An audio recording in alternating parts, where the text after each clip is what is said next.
All right, I'm working on a 4100 John Deere that the mid-mount, the mid-PTO solenoid kept popping a fuse. The fuse it blew was this first 10 amp fuse right here, which kills the dash, lights, and the whole mower. I originally found this unit had, when I bought it, I found a couple of wires. It was blowing, it kept blowing a fuse on me after a little bit of time. And I kind of did a little troubleshooting and found some bare wires here, and I thought, well, maybe they were just touching, so I didn't do anything further than just put some heat shrink on them and reconnect them and get that going. But I've come to find out that if you just use your ohm meter, you know, I ohmed this out and it checked at about 4.4 to 4.8 ohms. Well, everything I read said this thing needs to ohm out at about 8 to 10 ohms. And when it gets below 5, it'll start blowing fuses. So that seemed to be the problem. So I purchased a new one. Like I said, it comes with the stem, a little actuator that goes inside here, and an O-ring and nylock nut and a crush washer. So I'll show you what I did over here. This is located, if you've had this problem, this is located on the left side of the tractor if you're sitting in the seat, down below the floorboard. I've already put the new one on. It's a tight squeeze. Pull both these covers and you can get I'm sure there's a special tool for getting this out, special socket, you know, two-sided flat socket for that. I did not have that, so I just modified one of my sockets to fix it. It just clips in right there. And there's a copper crush washer. Let's see if I can find the old one laying here. Yeah, here's the old copper crush washer. So what you do is when you unscrew this out of that valve body right there, like I said, I had to take a chisel and knock it, and once it came loose, it came right on out. You put this in first. It's got a little landing place, little place for that. Then you put the valve in and tighten it up. Now I took a 1-inch socket. You can see this or not. I left 2 of the flats here on each side, and then took a die grinder and ground those other 2 flats back a little bit so it would receive this two-sided solenoid valve. So as you can see, it has 2 flat sides, right? And those 2 flat sides will go right in there. Of course, when you're taking it out, it's going to be like this, of course. But you can see how it fits in there. And this is a 1-inch. Now, there's not a lot of forgiveness. There's just not much meat. I wish if they made that a little bit thicker, it'd be a whole lot nicer. I had to flatten this off too, so I got a good square edge. You can't have that rounded over edge like sockets normally do.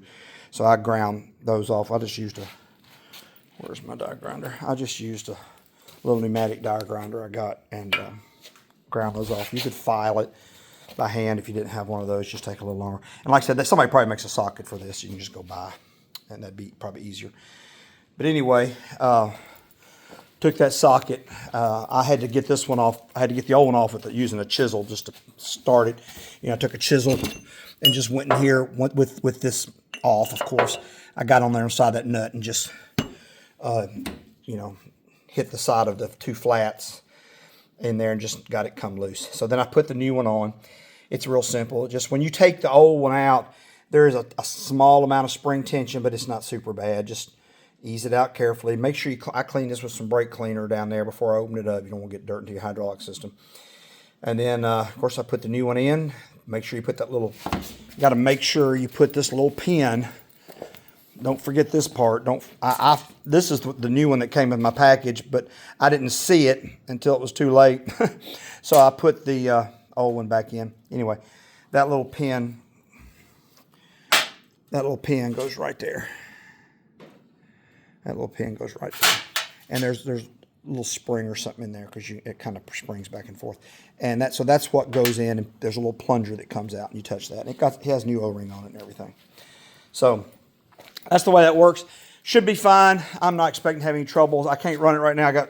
I'm getting 2 new tires for this tractor, so I've got it just sitting here, and I won't really get a full test until I get run. I'm getting ready to take a zip tie and tie this wire back out of the way, because I think that's what happened before. This wire kind of, you know, if it's not tied back out of the way, that cover's going to hit it. So I'm gonna pull that back about right there and put a zip tie on it, and I think that'll help that out.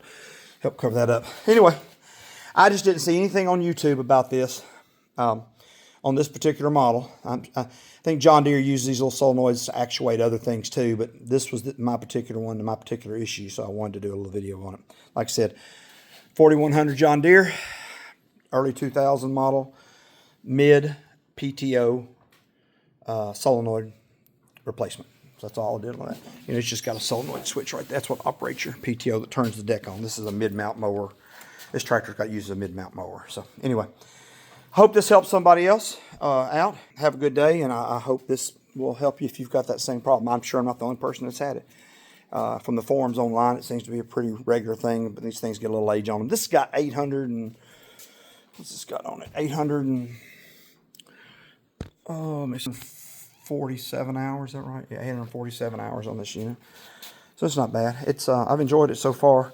I'm going to have to put some new tires on the rear too, but I'm going to run them for a while. They're dry rotted, but they're not leaking, so they're just going to have to run. They don't have any water or liquid or anything in them. And the previous owner had them turned in, so it was real narrow, so I turned those wheels out, so it's a little bit more stable on the hillsides. So anyway. Okay, y'all have a blessed day. Take care.